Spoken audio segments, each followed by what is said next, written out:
বর্তমানে যে কি পরিস্থিতিতে আছি, প্রতিবেশীগুলি এমন শুরু করছে তা ভাষায় প্রকাশ করা যায় না।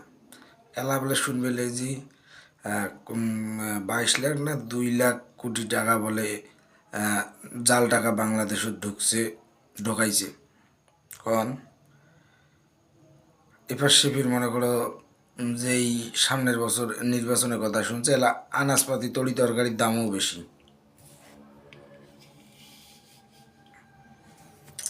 কি যে একটা অবস্থা! পরিত্রাণ এদেশের জনগণের মনে হয় কোনোদিনও হবে না।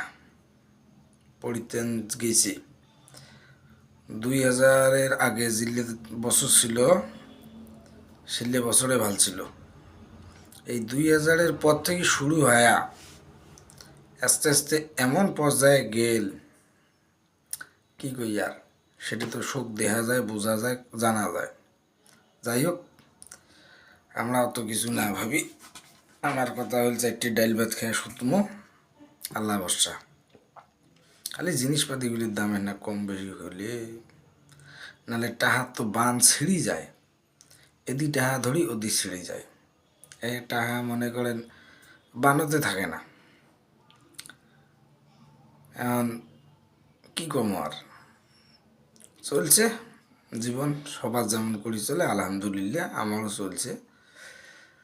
সবাই ভালো থাকবেন, সুস্থ থাকবেন। শুভরাত্রি, আল্লাহ হাফেজ।